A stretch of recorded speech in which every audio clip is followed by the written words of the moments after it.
Your mission is to proceed up the Nung River in a Navy patrol boat. Pick up Colonel Kurtz's path at New Mung Ba. Follow it, learn what you can along the way. When you find the colonel, infiltrate his team by whatever means available.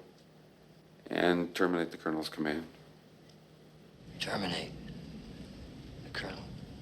Terminate with extreme prejudice. You're in the asshole of the world, Captain! Bienvenue au podcast Premier Visionnement. How you feeling, Jimmy? Like a mean motherfucker, sir! Aujourd'hui, on couvre le film Apocalypse Now. My orders say I'm not supposed to know where I'm taking this boat, so I don't. But one look at you and I know it's gonna be hot. Avant de commencer, je vous suggère fortement d'écouter le film proposé aujourd'hui, car je vais le spoiler complètement. Hell, man, he's out here. We're all his children. Bonne écoute. And if I don't get back by 2200 hours, you'll call in the airstrike. Bienvenue au Cambodge. Aujourd'hui, on parle de C'est l'Apocalypse, sorti en 1979 et réalisé par Francis Ford Coppola, avec Martin Sheen, Larry ou Lawrence Fishburne, Albert Hall, Frederick Forrest, Sam Bottoms, Dennis Hopper, Robert Duvall et Marlon Brando. Je suis le commandant Mathieu et aujourd'hui je vous annonce que le podcast est classé confidentiel. Alors, bienvenue au podcast en cette année 2023. Aujourd'hui, ben c'est ça, on couvre un film qui avait été demandé là, par un donateur, je sais pas si c'est le mot qu'on utilise, là, mais quelqu'un qui a fait un don au podcast. Puis c'est ça, fait qu'aujourd'hui, ben c'est ça, c'est comme un peu un épisode spécial. C'est ça que je vais faire dans le fond les prochaines semaines. Là, ça va être pas mal là, des épisodes là, singuliers. Là, c'est pas des rétrospectives, là, ça va être juste dans le fond là, des demandes là, des gens là, qui ont fait des dons au podcast. Le film d'aujourd'hui, c'est l'Apocalypse. Je pense que c'est plus connu là, sous le nom là, de Apocalypse Now. Là. J'entends personne parler là, de C'est l'Apocalypse. Puis c'est ça, dans le fond, moi j'avais juste vu ce film-là juste une fois là, auparavant, quand j'ai acheté le Blu-ray là, il y a à peu près une dizaine d'années, où j'avais commencé un peu là, sur une chire là, de vouloir écouter là, des films que j'ai manqués. Là. Il m'en reste encore beaucoup à écouter. Éventuellement, ben, je pense couvrir d'autres films là, dans ce genre-là au podcast. Mais c'est ça, il y a une dizaine d'années, je me suis tapé, là, je crois que c'est la version théâtrale que je me suis tapé il y a une dizaine d'années, là, après avoir écouté là, la version Redux comme première écoute là, pour commencer à prendre mes notes. Sans trop embarquer là, sur ce que je pense là, les versions, mais après avoir écouté la version Redux, je voulais commencer à vraiment prendre mes notes, mais j'ai sorti là, mon calepin et pris mes notes sur la version normale là, de 79 en me disant, bon, ben, tu sais, le classique, techniquement, c'est le film de 79 et je me dis, je vais le faire là-dessus. Sauf que je me suis rendu compte quand même là, que la version Redux avait quelque chose comme 49 minutes, puis ça paraît beaucoup, il y a beaucoup de scènes là, qui sont coupées. Fait que je me suis dit, bon ben, tant qu'à être parti, je me suis tapé la version Final Cut pour, tu sais, dans le fond, avoir un peu pas mal toutes les idées là, sur la chose. Fait qu'aujourd'hui, ben, tu sais, je vais pouvoir vous parler quand même là, de les trois versions. C'est sûr que en bout de ligne, c'est pratiquement le deux grosses scènes qui sont rajoutées là, dans la version Redux. Puis, tu sais, il y a des petites affaires peut-être là, qui sont modifiées. C'est sûr que dans le fond, là, je suis juste à comme trois visionnements séparés de les trois coupures, puis bien sûr je me rappelle pas de grand chose de quand je l'ai écouté là, il y a une dizaine d'années, fait que on va oublier ça dans le fond là. Fait que tu sais, s'il y a des petites modifications dans le mix, c'est possible. Tu sais, des petites affaires qui ont été rajoutées là, par-ci par-là là, que j'ai pas aperçu là, que je connais pas assez le film là, de bord en bord, mais avec les trois coupures, je me sens quand même assez à l'aise là, pour pouvoir bien parler du film, puis savoir un peu là, quelle coupure qui est meilleure là, à mon avis, puis pour des raisons là, que je vais citer là, pas mal à la fin du podcast. Le film est une adaptation lousse ou peut-être pas très très fidèle là, comme on pourrait dire là, dans le fond là, qu'on a adapté un livre là, qui s'appelle Hearts of Darkness qui est pas mal comme le même frame d'histoire. Le livre est disponible là, sur Audible. J'aurais aimé ça l'écouter, mais par manque de temps là, puis avec les trois versions du film, film, là, c'est quand même assez beaucoup. Fait que je me suis plus concentré là, à pouvoir réussir à comprendre le film là, avec ces 3 versions, puis commentaires audio. Normalement, c'est sûr que j'embarque ces livres, mais en tout cas, je voyais pas nécessairement à 100% la nécessité, mais avec le commentaire audio, je pouvais saisir un peu là, l'idée avec le livre qui est similaire, là, qu'on avait transporté là, dans le fond l'histoire du livre, puis on l'a juste transporté là, au Vietnam. Là, dans le livre, c'était le Congo à la fin là, du 19e siècle. Puis c'est ça, dans le fond, on a tout transféré ça là, dans la guerre du Vietnam. Le livre, dans le fond, il a été adapté là, par John Milius. John Milius, que j'ai déjà parlé au podcast en couvrant là, les films là, de Conan le Barbare. C'est lui qui a réalisé le premier film là, de 1982. Lui, à l'époque, il avait écrit là, les 2 premiers films là, de Dirty Harry. Film que j'avais écouté comme par hasard à l'époque que j'ai écouté la première fois à Apocalypse Now. Peut-être un jour, j'aimerais bien les revisiter là, de cette franchise-là, là, ces 5 films-là, en tout cas, éventuellement. Mais c'est ça, il avait écrit ces 2 films-là, il avait réalisé quelques films, puis honnêtement, à part le film de Conan de 82 avec Arnold Schwarzenegger, je crois pas avoir vu quelque chose dans toute sa filmographie. Pas que je suis pas intéressé, c'est juste que ça n'a pas croisé mon chemin. Il y a un film avec Sean Connery, le Lion dans le vent, ou quelque chose de même, qui pourrait peut-être m'intéresser en regardant là, les films. Mais à part de ça, je suis pas vraiment intéressé là, par qu'est-ce qu'il a fait. Mais il a quand même travaillé beaucoup par la suite. Puis est-ce que Sash est encore vivant? Puis je pense que même il voudrait peut-être travailler là, sur un futur Conan à quelque part. Mais en tout cas, c'est toutes des fois des bidets, des fois des affaires là, qui passent un peu là, des rumeurs sur Internet. Mais tout ça pour dire que ce monsieur-là, il a écrit le script adapté, le livre de Hearts of Darkness qui avait été publié là, plusieurs là, décennies avant.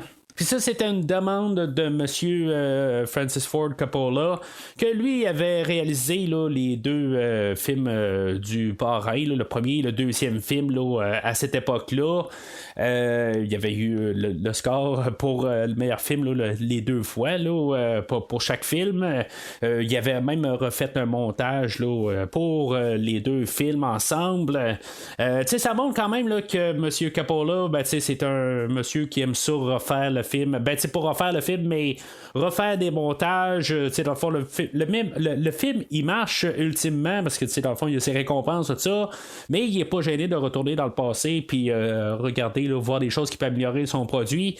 Ce qui est quand même assez je vais pas dire drôle, là, mais que dans le fond, on va voir peut-être une genre de relation à quelque part avec M. Lucas, que lui aussi, M. Lucas aime ça retourner dans le temps avec commencer à retoucher là, ses films de Star Wars, comme on sait très bien. Monsieur Lucas, dans le fond, c'était lui qui était désigné pour faire le film aujourd'hui, pour être le réalisateur pendant un certain temps. C'était Monsieur Lucas qui devait le faire après avoir fait son film là, de THX 1138 que j'ai jamais vu, puis que lui voulait faire un film un petit peu plus parodie. En tout cas, on va en parler là, pendant tout le scénario là, c'est sûr que on va frôler un peu là-dedans là, un peu la parodie là, de la guerre du Vietnam, mais on voulait peut-être aller plus le côté là, humoristique, d'après ce que je peux comprendre là, si ça aurait été Lucas qui aurait fait le film. Mais M. Lucas était finalement là, pris là, dans son pris là, sur un autre film là, un petit film là, sur la guerre des étoiles qui l'a empêché là, de finalement là, réaliser le film. Fait que dans le fond, M. Coppola, que lui voulait juste être producteur sur le film, a finalement décidé là, de faire le film lui-même, qui tant qu'à pouvoir avoir personne, aussi bien de le faire soi-même. C'est ce qu'il s'est dit. Mais en même temps, si je lis un peu entre les lignes, dans le fond, le filmage du film là, s'est déroulé là, aux Philippines. Là, on avait gardé une couple de places là, aux États-Unis, puis un peu partout là, pour essayer là, de trouver quelque part là, qui ressemblait un peu au Vietnam. On n'était pas capable. Fait que dans le fond, il y avait juste pas mal M. Coppola que finalement là, il y avait le courage de peut-être là, pouvoir quitter les États-Unis là, pour quand même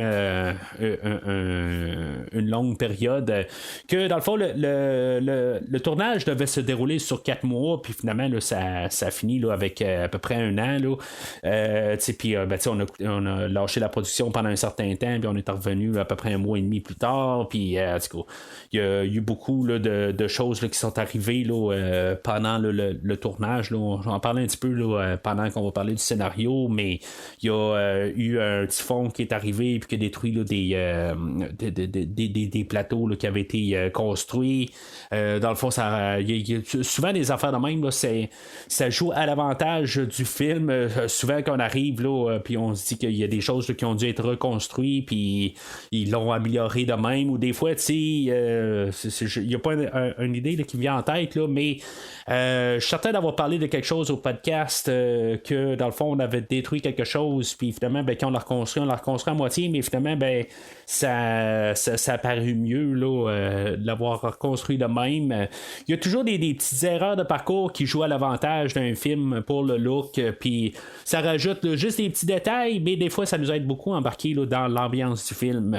Alors ça, c'est pas mal ça qui s'est passé là, avant le début du tournage.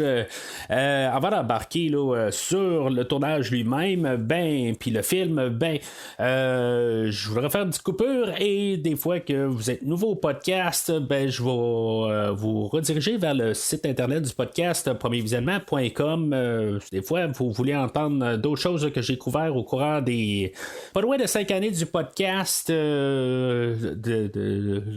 qui va, dans le fond, on s'en va au 5e anniversaire cet été. La semaine passée, c'était le 400e épisode du podcast, ce qui veut dire que, dans le fond, si maintenant vous décidez là, d'aller sur une application de téléchargement comme Spotify, Google Podcast, iTunes, Podbean, en tout cas, il y en a des milliers, ben, vous allez recevoir tous les 402 épisodes du podcast, puis tout d'un tapon. Fait que, tu sais, c'est beaucoup, tu sais, c'est pas classé en regardant comme ça. Fait que, en allant sur le site internet, ben, tout est classé par série, par film, ou par section qui est marqué le film seul, donc le film d'aujourd'hui. Fait que vous pouvez regarder plus facilement, dans le fond, là, tout ce qui est dans le catalogue du podcast. En même temps, ben, vous pouvez suivre le podcast sur les réseaux sociaux, Facebook et Twitter. Ou les deux, bien sûr, et commentez sur l'épisode d'aujourd'hui, qu'est-ce que vous pensez, ou un épisode passé, si maintenant vous allez là, dans le catalogue du podcast et écouter là, des choses que j'ai dit dans le passé, et n'hésitez pas à laisser vos commentaires.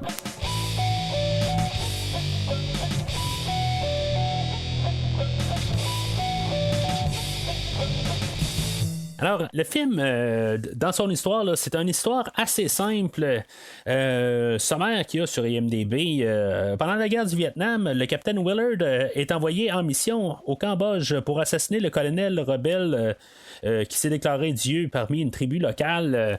C'est vraiment simple comme histoire, mais c'est l'idée du film, c'est vraiment de montrer là, comme comment que dans le fond là, l'humain, comment il peut être fragile, puis comment que dans le fond là, juste un peu le manque de guidage ou juste de contrôle, comment que le monde juste peut partir là, en total chaos. Puis on va démontrer ça là, plusieurs fois là, pendant le film. Dans le fond, je parlais que Lucas voulait faire une parodie de la guerre du Vietnam. Ben, ça ressemblait un peu à ça quasiment, sur le fait comment que tous les commandants là, sur que notre équipe là, de 5 soldats là, vont croiser là, plusieurs on peut dire groupes militaires, puis comment ils sont dirigés par leur commandant, puis il y a même une place où il n'y a pas de commandant, puis juste dans le fond c'est quasiment comme s'il y avait un commandant, comme la première fois qu'on voit ça. C'est pour montrer comment que c'est un peu pas mal le free for all. Dans le fond, je pense aussi comment que ils veulent montrer comment que toute la désorganisation de tout ça, il arrive pas pour le dire, mais en même temps, comment que peut-être l'armée américaine n'est pas prête pour faire cette guerre-là en bout de ligne, qui sont juste là pour faire la guerre, mais dans le fond, sans savoir exactement pourquoi ils font la guerre. Il y a une scène qui a été supprimée là, dans la version originale, qui a été rapportée là, dans les deux versions subséquentes. Il y a une troisième version aussi hein, qui existe, une quatrième version plutôt, qui est un genre de bootleg là, que j'ai pas vu, là, mais supposément là, qu'il y a une version là, de plus de 4 heures du film. Celle-là, je l'ai pas vu, là, je l'ai pas recherché non plus. Je n'avais assez quand même avec les 3 versions pour comprendre un peu le nécessaire du film. Mais c'est ça, dans le fond, est-ce qu'il y a je pense qu'on va marteler ça, cette idée-là. Je pense que c'est ça. Je pense qu'on n'était pas prêt peut-être à le dire là, en 1979 pour la version originale. Mais quand on a fait la version Redux de 2001, on a rajouté là, une scène où ils vont arrêter un campement français. Puis les Français vont pas mal arriver là, puis dire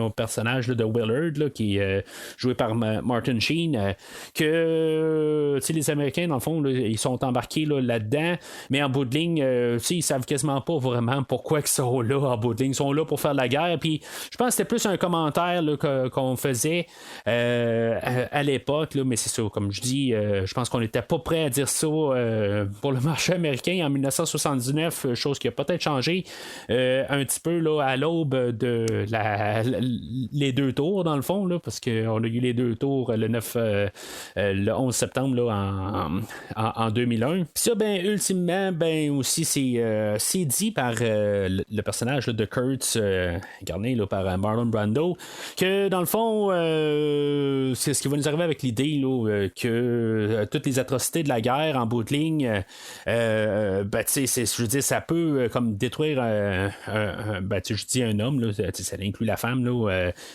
bien sûr, mais c'est juste que il y a des choses qui se passent qui sont dans notre manière qu'on est construit, qui est pas moral, mais qui doivent faire, parce que dans le fond, le pays les pousse à faire quelque chose.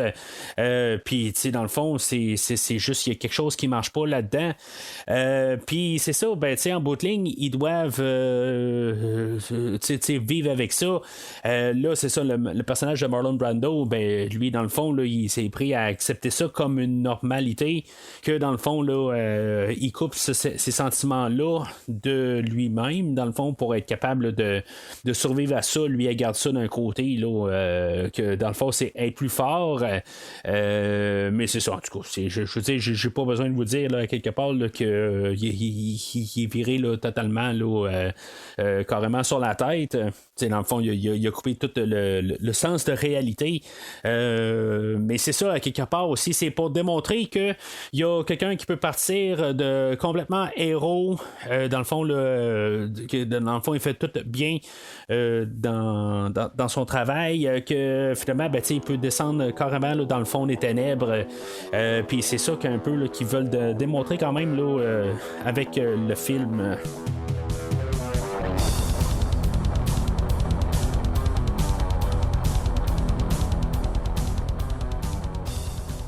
Alors, moi, comme je dis plus tôt, là, j'ai vu le film il y a à peu près une dizaine d'années en achetant le film. Je crois bien avoir écouté juste, c'est ça, la version originale. Je n'étais pas sûr. Dans le fond, je suis vraiment pas sûr c'est lequel j'ai vraiment écouté. D'après moi, j'ai écouté la version originale dans le temps. Mon opinion était que c'était quand même un film qui était quand même assez long, mais c'était un film qui était quand même assez solide. Bien sûr, je voulais retourner à l'écouter éventuellement, mais c'est ça. Dans le fond, avec l'occasion du podcast, c'est ce que je fais aujourd'hui. Puis comme je dis, dans le fond, j'ai pris mes notes en écoutant là, la version de 79. Fait que je vais suivre techniquement celle-là de 79, mais dans le fond, là, c'est juste pas mal 2 scènes là, qui ont été rajoutées là, dans les 2 autres versions. Une dans la version Final Cut, puis 2 scènes qui ont été rajoutées là, dans la version Redux. Mais bon, en tout cas, fait que le film il commence tout de suite avec l'introduction là, du commandant Willard qui est joué là, par Martin Sheen. Martin Sheen qui est né sous le nom là, de Ramon Antonio Gérard Estevez, qui est connu aussi comme le père de Charlie Sheen et de Emilio Estevez. Dans le fond, lui, il a changé son nom dans le fond pour le cinéma, dans le fond, sachant que Estevez, ça faisait quelque chose comme plus espagnol, je pense. Puis, tu sais, dans le fond, c'était juste pour une question là, dans le temps, quand il a commencé à être acteur.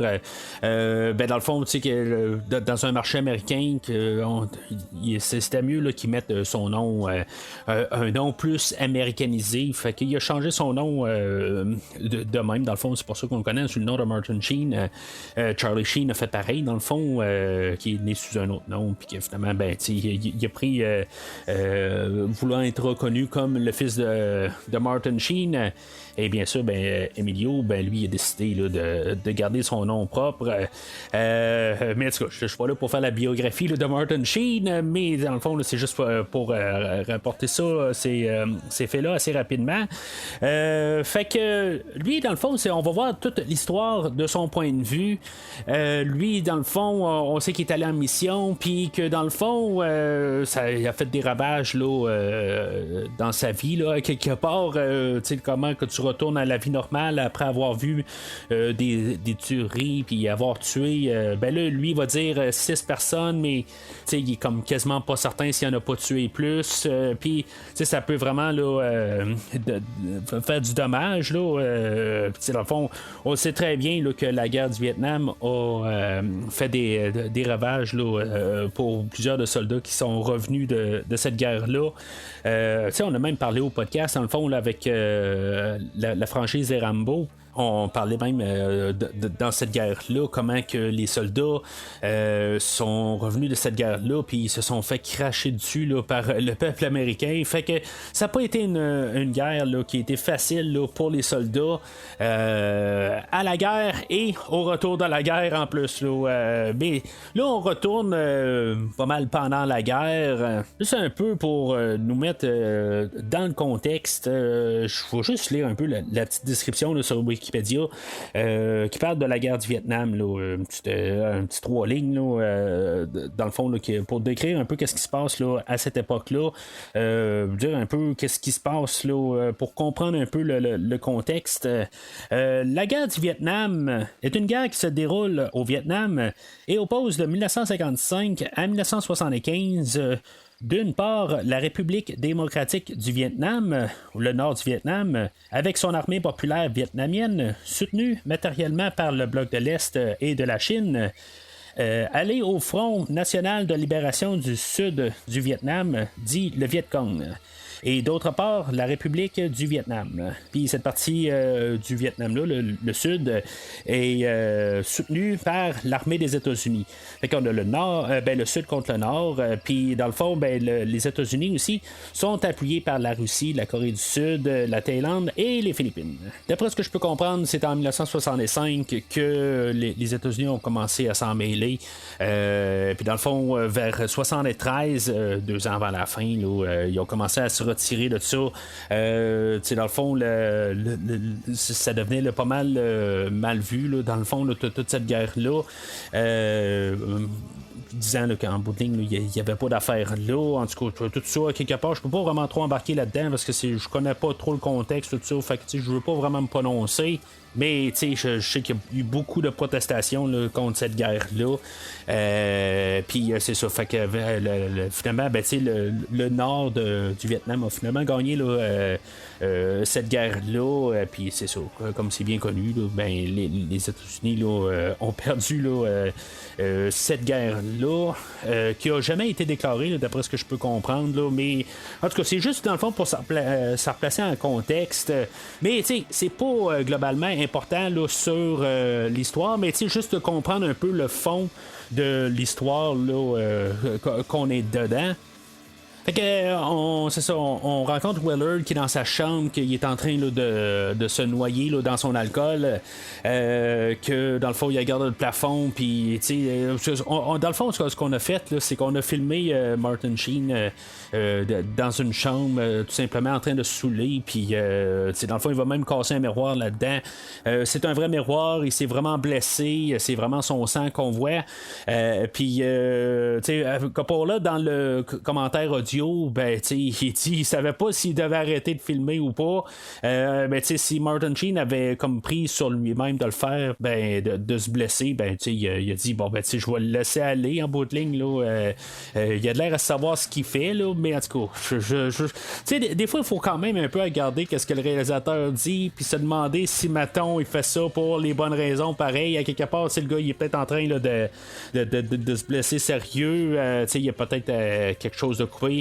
C'est sûr que peut-être pour quelques secondes, je sais pas si ça va changer grand-chose, mais c'est des fois des choses qu'on fait pour les films. Il y en a qui vont aller un petit peu là, un petit peu trop loin, puis des fois aussi, c'est sûr qu'en écoutant le commentaire audio, le réalisateur va prêcher pour sa paroisse à quelque part. Là, il va placer ça correctement là, de son point de vue à lui pour pas bien ou mal paraître là, en tant que tel. Là, il dit qu'il a gardé là, Martin frappé dans le miroir, il est blessé, mais bon, je savais pas si je devais arrêter ou pas, puis ça reste quand même là, je veux dire, à quelque part il s'est blessé pour ton film à toi, mais en même temps ça nous embarque dans l'ambiance du film, que dans le fond là, Martin est dans le fond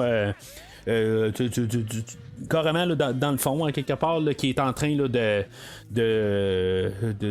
pas savoir quoi faire. Dans le fond, il vient de revenir de la guerre, puis il attend juste, dans le fond, de se faire renvoyer à la guerre parce que en bout de ligne, il sait pas quoi faire. Puis comme je disais un peu plus tôt, ben qu'est-ce que tu fais après avoir tué du monde, avoir vu les atrocités que l'homme peut faire? Puis juste dans le fond, en ce matin, c'est du n'importe quoi, je vais dire, là, mais quand t'as vu quelque chose de même, puis après ça, je veux dire, tu t'en vas au dépanneur, puis après ça, t'entends l'autre qui est en fil en avant de toi. Ben, en avant, à cette heure, on n'a plus de fil, on peut aller à la machine directe, là, mais on va entendre quelqu'un en train de se plaindre là, que le lait a augmenté là, de 10 cents, quelque chose de même, quand à quelque part il y a des choses qui sont bien pires que ça, puis après ça, comment que tu peux arriver, puis voir la vie du sens là, de la plupart du monde, quand dans le fond tu as vu des choses de même, puis que dans le fond là, ça peut te marquer pour la vie, puis que c'est mon affaire là, de pain de lait, là, ça n'a pas rapport comme je dis, mais c'est des choses que dans le fond nous autres on va s'attarder dessus, comme des fois il y a des choses qui sont plus dramatiques, quelque chose qui ça peut être n'importe quoi, mais en bout de ligne, quand tu reviens juste dans leur point de vue, que ils ont vu des choses de même, que les banalités de la vie, quelque part, comment tu peux redescendre, redescendre, je veux dire, je me sens en guillemets là, en espérant que vous comprenez ce que je veux dire là, de retourner dans une vie en guillemets normale à partir de là, c'est quasiment impossible rendu là. C'est comme un chemin de non-retour. Puis c'est ça, c'est comme j'ai parlé là, un peu plus tôt, comme dans la franchise des Rambo, des affaires de même, là, dans toutes les franchises, dans le fond, ou tous les films, là, que ce soit. J'ai pas vu énormément là, de films de guerre. Là, c'est pas nécessairement là, mon style là, que j'aime écouter. Là. Même Rambo, là, c'est plus un film là, d'action, plus qu'un film de guerre. Dans le fond, le film d'aujourd'hui n'est pas nécessairement aussi un film. Il est classé comme un film de guerre là, à cause de l'endroit qu'il est placé. Mais c'est pas un film de guerre dans le sens qu'on veut. Coppola, lui, il arrive, il dit il veut pas que ce soit nécessairement. C'était pas son but de faire un film anti-guerre en mettant beaucoup dans le fond, dans le contexte qu'il est. Mais par défaut, c'est sûr que ça tombe est un film anti-guerre en montrant toutes les atrocités de ça. Mais oui, par définition, c'est un film de guerre aujourd'hui.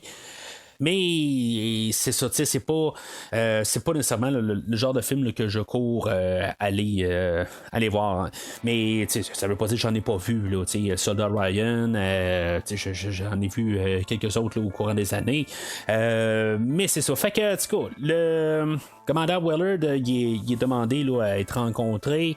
Puis là, ben, c'est ça. En tout cas, je trouve ça quand même assez drôle. De mon côté, là, la manière que j'ai perçu le film, je me rappelais vraiment pas là, que Harrison Ford jouait là, avait un petit rôle là, dans ce film-là. J'étais juste dans le fond en train d'écouter le film. Je m'étais penché la tête pour écrire quelques notes. Puis tout d'un coup, j'entends la voix de Harrison Ford en train de parler. Puis là, je suis en train de me dire, puis je le voyais pas tout à fait.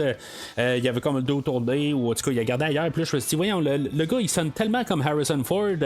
Que puis là, je me suis dit, bon, ben, Harrison Ford, je pense pas qu'il joue là-dedans, quelque part. Puis, ils doivent juste avoir quelqu'un qui a une voix très, très similaire à Harrison Ford. Puis là, je me suis dit, en 1979, ben, il avait été Han Solo, puis il était rendu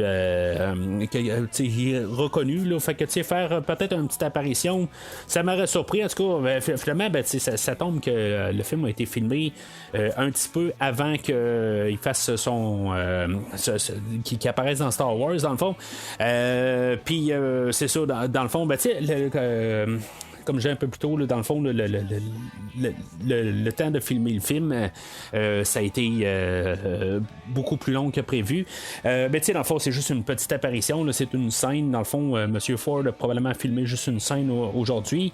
On va avoir, dans le fond, là, des hauts généraux. Puis dans le fond, ils vont rencontrer M. Willard pour, dans le fond, lui donner sa mission. Je trouve ça quand même assez spécial d'un autre côté que la mission qu'ils vont lui donner, dans le fond, ils vont lui donner là, le contrat d'aller tuer un autre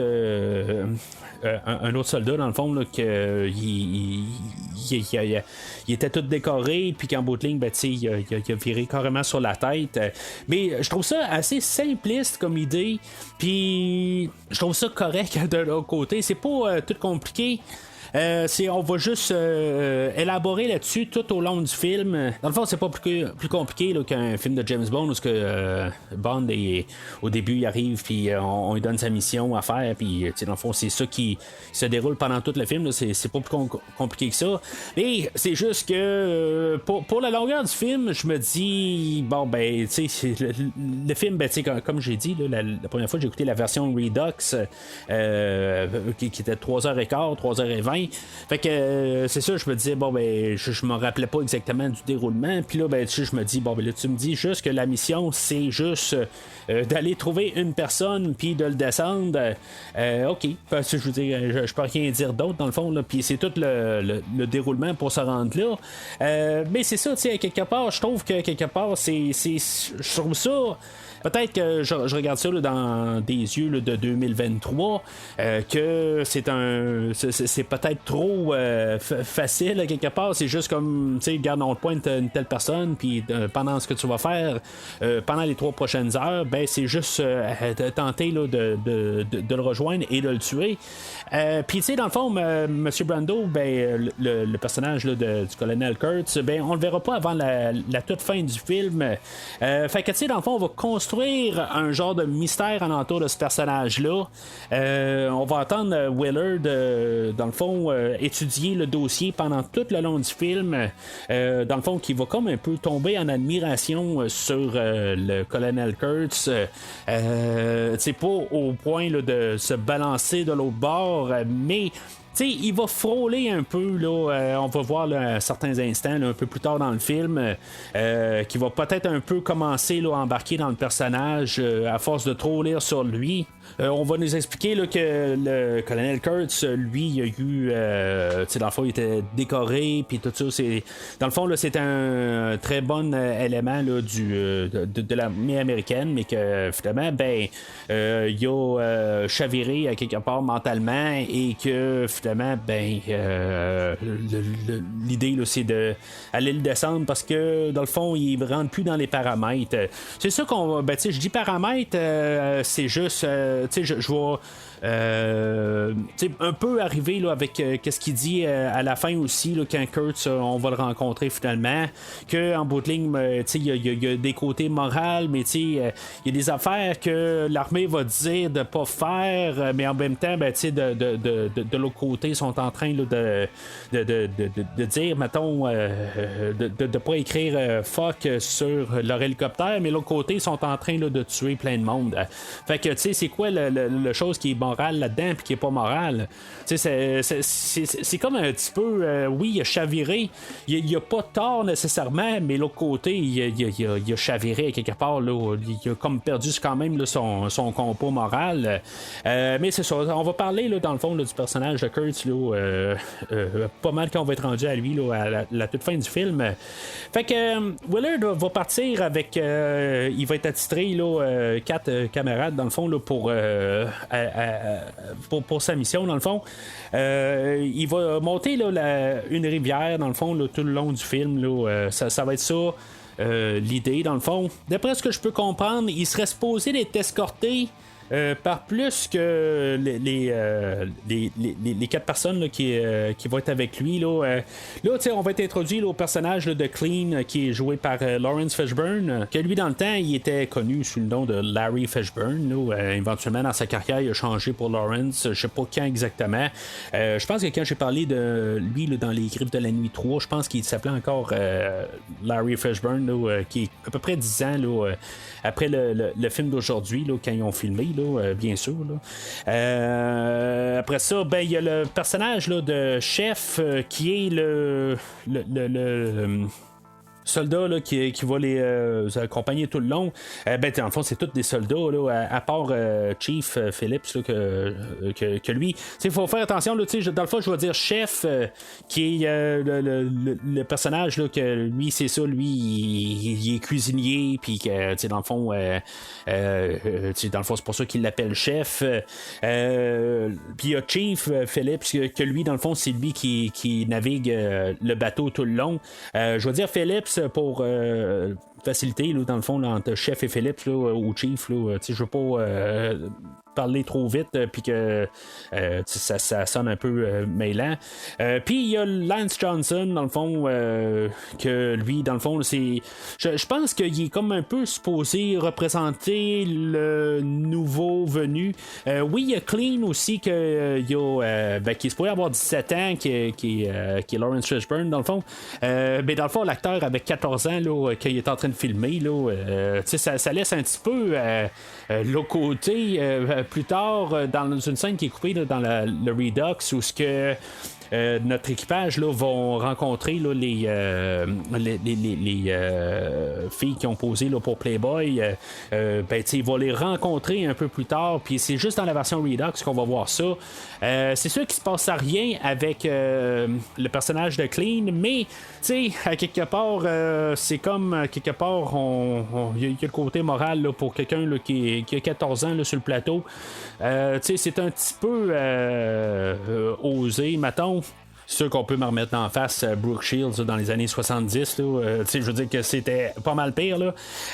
Mais c'est ça, à quelque part. Fait que, dans nos personnages, là, on sait que c'est pas mal, dans le fond, des soldats qui se démarquent pas tant que ça. On va à la longue du film, parce que le film est tellement long qu'on a le temps de comprendre chaque personnage. Puis c'est ça un peu la force du film. Puis je pense que du côté longueur, c'est ça qui va aider à ce qu'on s'attache au personnage. Si maintenant on a comme coupé le film dans son essentiel, je pense que même dans la version normale, la version théâtrale de 2h30, on aurait pu encore couper dans le fond pour mettre un peu là, de cadence puis accélérer le film. On aurait pu faire un film de à peu près 2 heures facilement. Puis, en plus, je pense qu'on perdrait On perdrait nos personnages, puis dans le fond, on aurait plus de misère à les comprendre. Puis, une fois qu'ils vont se faire tuer, ben pas toutes, là, mais la plupart vont toutes mourir là, le temps là, d'arriver à la toute fin. Ben, on s'attachera pas à eux autres parce que dans le fond, c'est ça, comme je dis, là, oui, ils ont certaines personnalités, puis on les découvre à fur et à mesure que le film avance. Pas instantané tout de suite en partant. Mais, tu sais, je pourrais dire, quelque part, là, je pense que Clean va se démarquer un peu plus. Oui, c'est le plus jeune, mais, tu sais, en même temps, on voit qu'il est jeune, à quelque part. Lui, tu sais, il est comme prêt pour la guerre, puis, tu sais, il est toujours en train de sauter dans le tas. Tu sais, dans le fond, lui, c'est comme un party un peu, tu sais, c'est ça un peu qu'on peut voir. Oui, chef, il est pas ben loin en arrière de ça. Puis, le navigateur, là, Phillips, lui, c'est sûr qu'il est chargé un petit peu là, de garder d'ordre sur son bateau. Puis Johnson, ben lui, il est là un peu plus réservé. Tu sais, ils ont des tempéraments, mais c'est ça. Tu sais, je pense que c'est le fait que le film est long qu'on réussit à comprendre ça. C'est pas juste si mettons on aurait une scène, puis après ça, ben on ferait juste sauter là, d'endroit à endroit tout le temps, puis que ça fait juste sauter. Tu sais, dans le fond, qu'on aurait 2 scènes de ça, ce qui est typique dans le fond là, pour essayer de dire bon ben là on a une répétition de choses, ben on doit couper ça pour faire un film là, qui dure moins de 2 heures. Ben comme je dis, on pourrait faire un film là, de moins de 2 heures avec le matériel qu'on a, parce qu'il y a des choses qui sont martelées. C'est beaucoup ça aussi. Puis tu sais, il faut se rapporter là, dans l'époque là, des années 70. J'ai découvert les films là, de Rocky l'année passée. Puis c'est ça, tu sais, dans le fond, les 2 premiers Rocky, ben c'est des films qui dans les années 70, puis on voit la cadence dans ce genre de film-là. Il nous martèle des points de vue, puis pour qu'on embarque un peu là, dans le film, puis qu'on peut embarquer dans les personnages, puis qu'on comprenne pourquoi ils sont comme ça. Puis quand on arrive dans les 80, ben c'est comme avec Rocky 3, ben on fait juste comme couper tout le temps pour que le film soit raccourci, puis là, ben tu sais, il faut juste arriver, puis supposer qu'on voit un personnage faire une chose une fois, puis que dans le fond, ils sont comme ça tout le temps. Mais c'est vraiment une approche différente.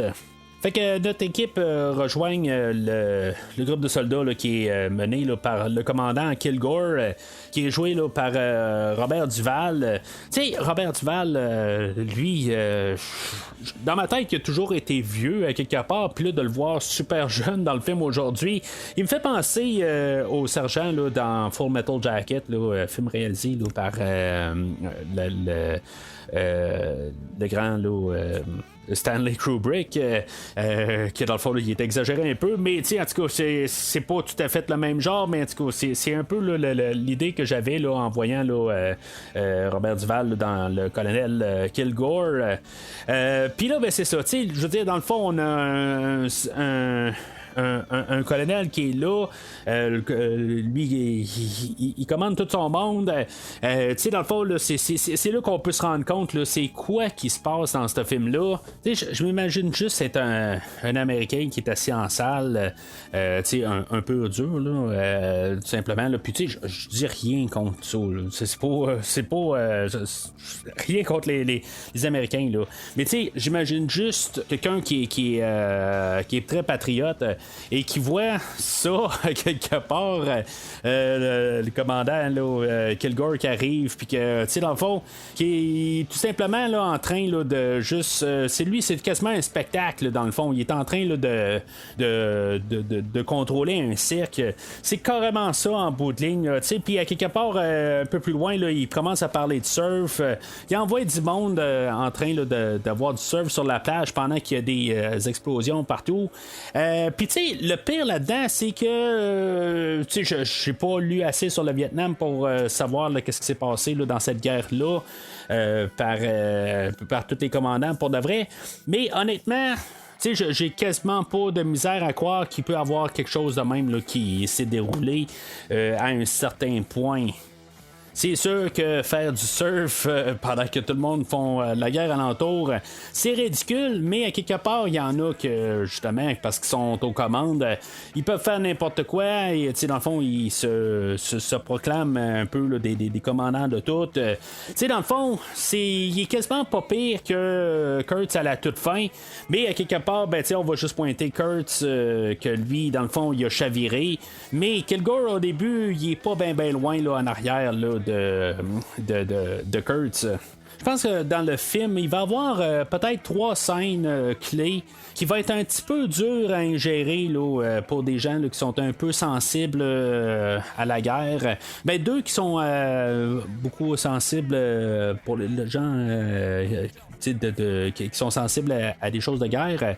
Puis une autre là, qui est à part, mais je pense qu'il y a 3 scènes là, un petit peu... que si vous êtes trop sensible, qui pourrait vous toucher un petit peu là, d'un côté là, répugnant là, envers le film. Là, on va voir un village dans le fond qui est attaqué. On va voir même il y a des étudiants à l'école. Dans le fond, ça a l'air d'être tout un village paisible. Puis les autres, toute l'armée à Kilgore vont arriver puis ils vont se mettre à tirer partout. Dans le fond, oui. On suppose que dans le fond là, les enfants là, qui sont à l'école, c'est pas ça qui cible, mais c'est sûr qu'en bout de ligne là, c'est toute une petite communauté. Ça fait très cruel en tant que tel, mais c'est la guerre en tant que telle. On suppose qu'il y a peut-être une raison pourquoi ils s'en vont attaquer là, mais c'est ça. À quelque part, on n'est pas vraiment lancé là, sur cette idée-là. Mais c'est ça, je pense que c'est montré là, pour vraiment comme nous embarquer mieux en contexte de ça. On voit qu'il y a une villageoise là-dedans là, qui arrive puis qui va arriver quand même là, pour mettre une grenade là, dans un des hélicoptères. À quelque part, c'est toute la grandiosité là, de la scène. Il arrive avec la musique là, de Ride of the Valkyries, là, qui est une chanson là, de Wagner. À quelque part, c'est grandiose. Puis c'est juste pour toute la scène au complet. Je pense que je vais revenir à Rambo là, juste pour le principe là, de revenir un peu là, dans le même genre que j'ai couvert au podcast, que je trouvais ça quand même assez spécial, toutes les explosions qu'on avait dans Rambo 2. Les explosions qu'on a eues dans le film là, qui est presque 10 ans avant, je veux dire, c'est phénoménal tout ce qui se passe, toutes les explosions avec les avions qui passent, qui font toutes des explosions timées dans le fond. C'est quand même assez toutes les chorégraphies là-dedans, je trouve que c'est quand même assez phénoménal. Tout dans le fond en plus est subventionné par le réalisateur. Ça, c'est une autre affaire qu'il faut se rendre compte. C'est pas une grosse production, une grosse maison de production qui est en arrière pour financer tout. C'est le réalisateur. Fait que quand ça coûte cher, c'est le réalisateur qui met de l'argent sur la table.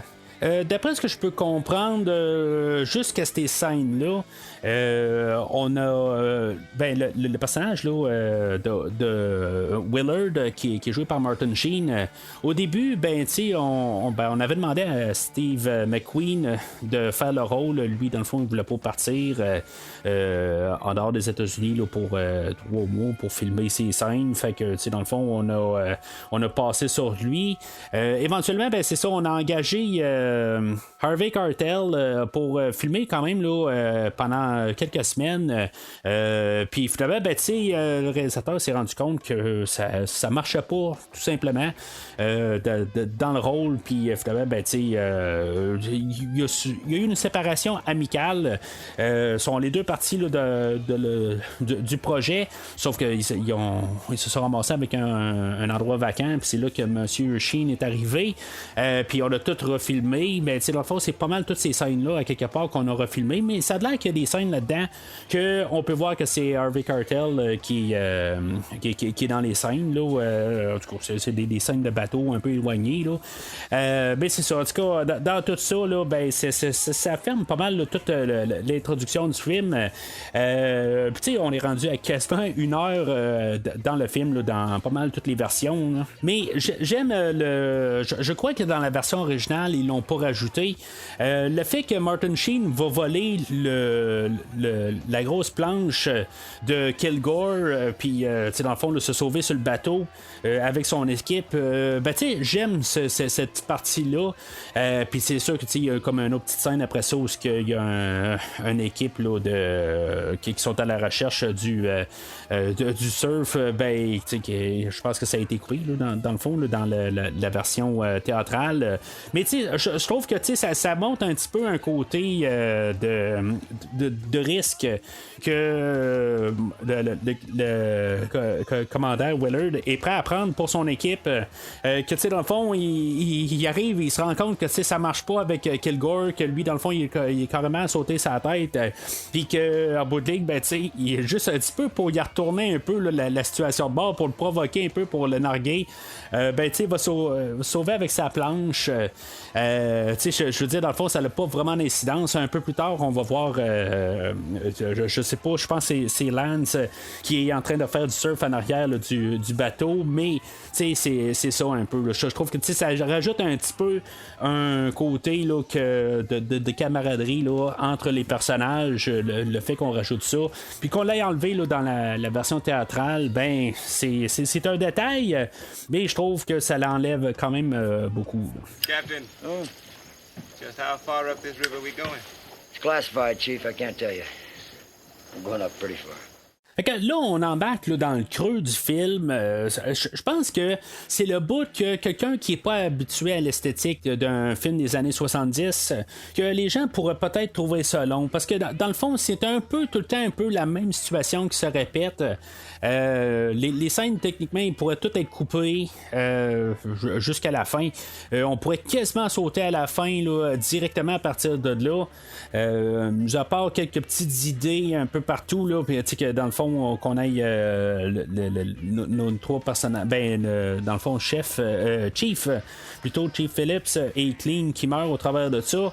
Tout simplement, on pourrait sauter à la fin, mais c'est ça. À quelque part, on décide de pas sauter à la fin. C'est ça un peu que la version Redux va rajouter 2 grosses scènes pour des arrêts là, que notre équipage vont faire au courant du film. Mais on va en garder. Je sais pas si ils sont toutes nécessaires à quelque part. En tout cas, je vais passer un peu au travers là, de chaque arrêt. Là. Au début, ils vont arrêter dans le fond pour trouver là, des ingrédients pour faire de la nourriture ou ce que chef lui c'est là qu'on va savoir que c'est un saucier là, qu'il aime ça faire des sauces, puis là c'est un endroit où il peut avoir des mangues, mais finalement il va être attaqué par un tigre. En tout cas, fait que c'est là qu'ils vont décider qu'ils veulent pas trop débarquer. C'est peut-être un peu un précurseur d'idée qu'à chaque fois qu'ils débarquent, s'il y a un danger qui les guette. Mais je pense que cette scène-là est un petit peu pour nous faire connaître le personnage là, de chef. Dans le fond, quand il rembarque sur le bateau, il est tout comme il dit, hey, moi j'étais pas là pour ça, tout ça. Je m'attendais pas à me faire attaquer par un tigre. Mais à quelque part, tu t'attendais à quoi? À quelque part, je veux dire, oui, tu t'attends à te faire attaquer par des soldats armés, mais à quelque part, tu peux mourir n'importe quand. Mais en tout cas, c'est un coup d'adrénaline. Puis, je veux dire, c'est comme un petit peu un moment comique un peu dans tout ça. Puis c'est juste un petit peu pour nous embarquer avec le personnage de chef, puis que dans le fond qu'on ait un peu un sens du personnage. Après ça, ils vont arrêter à un autre endroit où il va y avoir des femmes qui ont posé nues là, pour le magazine Playboy, puis que dans le fond, eux autres, ils vont faire un genre d'exhibition, là, quelque part, là, un genre là, un genre de show là, quelque part pour un peu entraîner là, les soldats. Je sais pas si ça se faisait vraiment là, quelque part, là, mais en tout cas, c'est là aussi qu'il va y avoir une suite là, qui a été comme coupée là, dans 2 des versions, puis on a gardé juste dans la version Redux là, que finalement ils vont rencontrer là, ces filles-là un peu plus loin, puis avoir la plupart de nos personnages vont avoir un petit peu d'action. là. Mais tu sais, à quelque part, je trouve que dans la version Redux, cette scène-là n'est pas vraiment nécessaire. Qu'ils l'ont coupé là, dans la version Final Cut, je suis pas nécessairement contre. Honnêtement, je trouve que c'est plus un peu de la perversion là, qu'on voit le chef, là, qu'à quelque part, il y a une des filles là, que il dit bon ben là, je veux que tu sois pareil comme sur le poster, mais c'est même pas la même fille qui était sur le poster dans le fond là. Dans le fond là, c'est comme un peu là, il est parti un petit peu dans son délire, comme pas mal tout le monde dans le film là, mais c'est ça, tu sais, dans le fond, là, dans toute la mise en scène là, qui sont sur comme la grosse scène, puis que dans le fond, ils paradent, mais tu sais, pas, ils ont pas le temps de se mettre nus, juste le temps là, que tous les soldats ils virent fous, carrément. Là. Il y en a que, ben tu sais, les filles les agacent, puis là, il y en a un qui monte sur le stage, puis que dans le fond, il y en a un autre qui suit, puis tout ça, puis dans le fond, ça tombe rapidement hors de contrôle. Là-dedans, d'après ce que je peux comprendre, il y avait l'actrice Linda Carter, que dans le fond, il revient pas dans l'autre scène qu'elle était partie filmer là, la série Wonder Woman. Et il y a Colleen Camp aussi, qui est une des actrices là-dedans, que j'ai parlé il y a quelques semaines, que j'ai parlé là, de le film là, du troisième Die Hard, qui est quand même pas loin là, de 20 ans après ça. Fait que c'est ça, c'est pour démontrer qu'à chaque endroit qu'ils arrêtent, là, dans le fond, le désordre arrive. C'est pas nécessairement de leur faute, mais le désordre est partout. Il n'y a rien de comme vraiment organisé. Ils vont trouver comme le commandant sur place, puis c'est ça, en bout de ligne, là, ils vont repartir de là. Après ça, je pense que c'est dans tous les montages, c'est pas tout à fait pareil. Éventuellement, là, ils vont rencontrer un autre bateau, un autre patrouille qui passe. Puis, tu sais, c'est pas tout à fait dans le séquençage, là, dans le Final Cut. Je pense que c'est pas tout à fait pareil. Mais, tu sais, dans le fond, ils se font comme un peu des mauvais coups. Mais, tu sais, c'est pas juste des mauvais coups où on se lance un verre d'eau au visage ou quelque chose de même en passant à côté là, d'un autre bateau. Tu sais, ils vont lancer quelque chose enflammé là, dans le bateau, puis que, tu sais, dans le fond, ça va faire brûler une partie là, du bateau là, de notre équipage. Le but aussi au réalisateur, c'est de montrer que plus le film avance, dans le fond, notre équipage devienne de plus en plus, en guillemets, primitif, que dans le fond, ils reviennent plus à la base, peut-être. Puis, tu sais, dans le fond, c'est comme ça qu'il a comme envisagé ça. C'est sûr que, tu sais, même à la toute fin, lui, il va avouer qu'il n'y avait pas d'idée comment il allait finir le film. Le script pour la fin n'était pas écrite, ou que M. Méliès avait écrit quelque chose, mais il voulait pas tout à fait utiliser cette fin-là, il était pas trop sûr. Puis, d'après ce que je peux comprendre, il y a des choses qui étaient comme décidées le jour même. Puis, dans le fond, c'est filmé en séquentiel. Je veux dire, dans le fond, c'est comme en ordre carrément. Puis, quand on arrive à la toute fin, ben, c'est sûr qu'à quelque part, ils ont rajouté des scènes un peu plus tard. Mais à quelque part, je veux dire, dans la globalité du film, ben, tout a été filmé en ordre.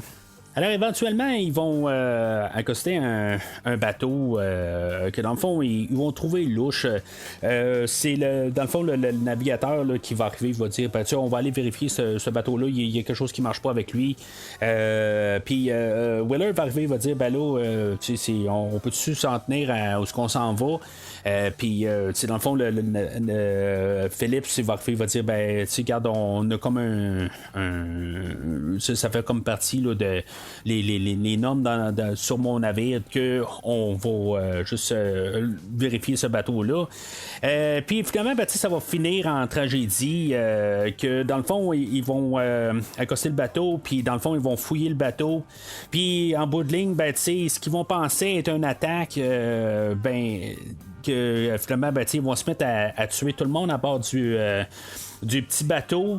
Ce que je peux comprendre là-dedans, c'est comme un peu je vais pas dire clin d'œil là, parce que ça paraît comme genre un peu comme quasiment une blague là, mais c'est comme un peu pour refléter une situation là, qui s'est passée là, à My Lai. En tout cas, je sais pas exactement c'est quoi My Lai, mais en tout cas c'est ce que je peux comprendre là, dans le commentaire audio là, où ce que je pense que c'était des polices qui étaient rentrés à un endroit puis qu'ils ont pensé là, que il y avait quelqu'un là, qui était un genre de commando suicide, quelque chose de même, puis que finalement ils l'ont tué, mais évidemment ça n'a aucun rapport avec ça.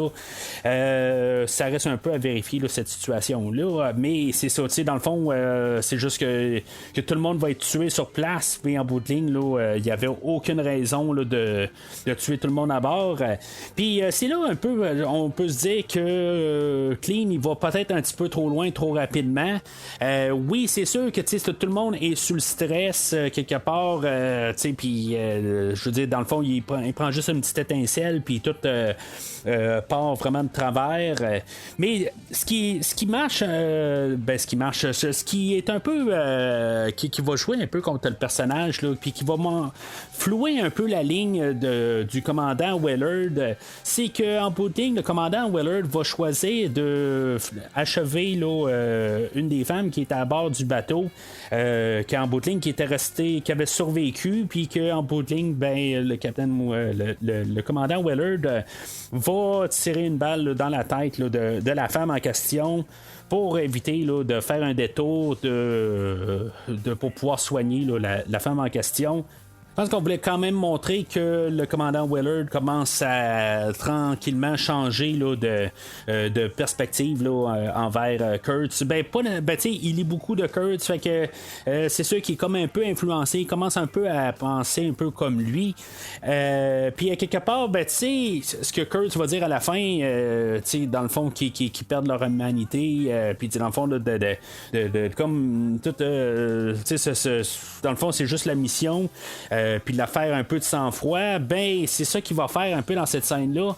Je sais pas si c'était une bonne idée de faire ça, parce que on pourrait arriver puis juste être un peu répugné par notre personnage principal. Ça fait pas vraiment cet impact-là, mais je trouve que on en garde le commandant Willard à partir de là, que quelque part, oui, il y a sa mission, puis dans le fond, il y a pas mal des œillères sur sa mission. Mais à quelque part, il y a quand même quelqu'un qui est en besoin de soins. Puis oui, c'est la mission, ils ont divergé de ce qu'ils devaient faire. Mais, je veux dire, c'est pas une raison pour enlever la vie à quelqu'un que, dans le fond, qui n'a pas demandé à être de se faire tirer à quelque part. Il n'y avait aucune raison. Fait que, c'est comme un peu le côté moral douteux qu'on peut passer sur le commandant Willard à cette partie-là. Mais c'est tout enclenché, dans le fond, par la gâchette facile à Clean. Fait que, dans le fond, c'est pas très long à partir de là que Clean se fait tuer dans presque la scène tout de suite après.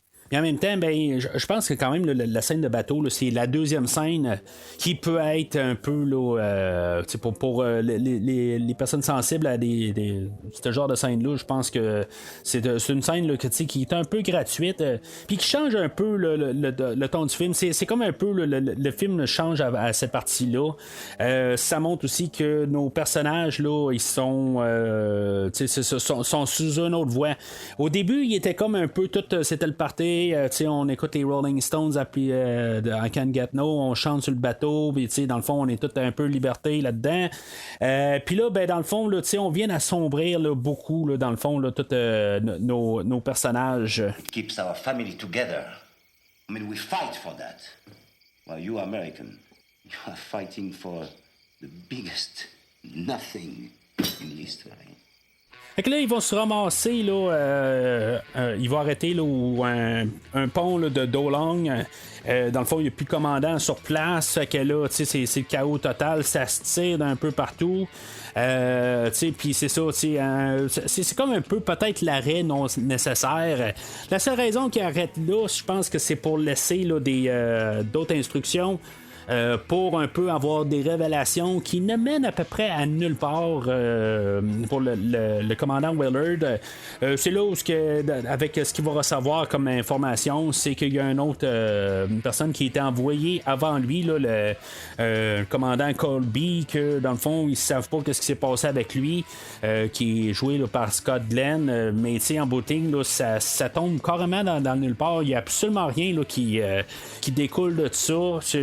Je sais pas exactement. On aurait pu, je pense, tout couper ça. Cette partie-là, je trouve que est juste rajoutée, mais de trop. Mais de l'autre côté, ben c'est ça. On peut voir que même quand il y a un commandant, comme avec Kilgore au début, c'est carrément là, la zizanie partout, ça fait n'importe quoi. Puis même quand il n'y a pas de commandant, ben c'est la même affaire. C'est vraiment juste pour montrer un peu là, comment c'est tout désorganisé, là, toute cette affaire-là.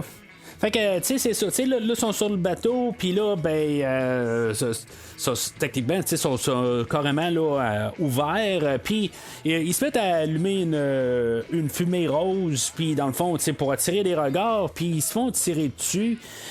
Puis, Clean va se faire tuer dans cette scène-là. Tu sais, dans le fond, ils ont cherché ça un peu, à quelque part, là, tu sais, ils ont attiré le regard, puis, tu sais, c'est juste un peu comment que, tu sais, en bout de ligne, ils se font pas dire, ben, rester aux aguets ou ils sont mal c'est comme un peu là, le côté là, ils savent pas, ils ont comme peut-être pas l'expérience, je sais pas exactement qu'est-ce qui peut leur passer dans la tête. Ils sont quand même dans un territoire ennemi, mais à quelque part là, ils sont pas toujours aux aguets et il arrive qu'est-ce qui arrive. Fait que dans une scène vraiment assez rapide, Monsieur Fishburne nous quitte. Puis, je dirais que ce qui m'a fait vraiment sauter du côté là, d'écouter là, la Final Cut, c'est quand j'ai écouté la version théâtrale et que finalement, on a sauté pas mal de suite à une autre scène où ils se promènent puis il y a des genres là, d'indigènes là, qui se mettent à tirer là, des flèches sur le bateau puis que finalement, on a la mort là, du chef Phillips, le navigateur. Je trouvais que ça fait juste une scène puis tout de suite après, quasiment, on a l'autre après. C'est comme on a un effet domino tout de suite pour voir comme la tombée là, de notre équipe. Je trouvais ça comme un peu trop rapide. Je trouvais, c'est sûr que dans mon visionnement là, j'ai vu la version Redux, que lui, on a le temps un peu là, de faire le deuil de Clean. On va arrêter un campement français, puis on va vraiment arrêter là. Ça les tire-tu un peu trop long? Peut-être un peu, où ce que, dans le fond, on a un peu là, de peau, dans le fond, où ce que on va voir Monsieur Martin, le commandant Willard, qu'il va se ramasser là, avec une veuve pour une nuit, question de se détendre. Dans le fond, dans la version Redux, on a toute l'équipe qui réussit à se détendre avec les filles de Playboy, puis Willard, lui, dans le fond, il y a comme personne. Fait que là, c'est comme un peu l'inverse, dans le fond. Mais c'est ça. C'est pas cette scène-là qui fait que je suis content que c'est qu'on a restauré ça comme, en guillemets, officiel là, avec le Final Cut. C'est qu'est-ce qui se passe avec les Français, qu'est-ce qu'ils disent tout à la table.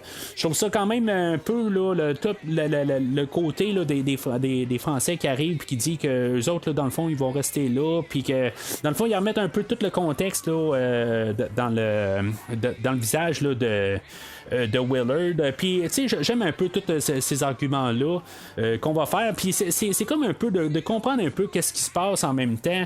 Pas juste le côté là, des Américains, parce qu'après ça, tu sais, on nous martèle quand même tout le long du film, là, c'est qu'on suit des Américains. C'est des Américains, puis je veux dire, on a juste des Américains, puis ils sont américains, puis, tu sais, je veux dire, c'est juste ça qu'on nous martèle. Puis là, tu sais, de voir un peu un autre point de vue, tu sais, je trouve que, tu sais, c'est quand même assez franc, je pense. Puis en même temps, ça casse quand Clean s'est fait tuer juste avant. Ça fait qu'il y a un peu de temps, on a le temps là, de ressentir un peu là, la mort de Clean. Puis, tu sais, quand après ça, Phillips se fait tuer là, d'une flèche, qu'on a, tu sais, y a plus, on ressent plus quelque chose. Parce que, tu sais, il y a eu du temps qui s'est écoulé. Mais c'est pas juste tout de suite la scène après là, de Clean qui s'est fait tuer, puis après ça, c'est un autre, puis on se dit, éventuellement, on va en avoir un autre, tout ça, puis là, ça devient comme quasiment un slasher. C'est pour. On comprenait dans le sens un peu, là, c'est comme tout d'un coup, là, on tue notre équipage, on les a vus pendant tout le film, puis là, on les tue un à un, tranquillement. qui fait que juste par cette scène-là, le campement français, ben je vais préférer la version Redux et la version Final Cut au-dessus de la version théâtrale, juste pour cette scène-là. Could we talk to Colonel Kurtz? Hey, man, you don't talk to the colonel. Well, you listen to him. The man's enlarged my mind. He's a poet, warrior in the classic sense. I mean, sometimes you'll say hello to him, right? And he'll just walk right by you, and he won't even notice you. And then suddenly he'll grab you, and he'll throw you in a corner, and he'll say, "Do you know that if is the middle word in life? If you can keep your head when all about you're losing theirs and blaming it on you, if you can trust yourself when all men doubt you." I mean, I can't. I'm a little man. He's a great man. Alors, dans la version théâtrale, on est à peu près à 1h45, où ce que, vraiment on va arriver au campement là, de Kurtz. Mais dans toutes les autres versions, là, on est quelque chose comme 45 minutes plus tard, là, vers le 2h15. Puis je pense même dans le Redux, on est quelque chose comme à 2h30. Là, je ne les ai pas notés, là, mais c'est quelque chose de similaire à ça. Là, à partir là, de Kurtz, il reste à peu près là, un petit peu plus qu'une demi-heure. Fait que c'est ça, il arrive là, c'est là qu'on est introduit là, au personnage, là, le photographe là, incarné là, par Dennis Hopper, un autre acteur que dans ma tête a toujours été vieux, là, que je pense la première fois que je l'ai vu, là, c'est dans le film Clanche là, avec Keanu Reeves, là, mais je sais qu'il a joué dans plusieurs autres films.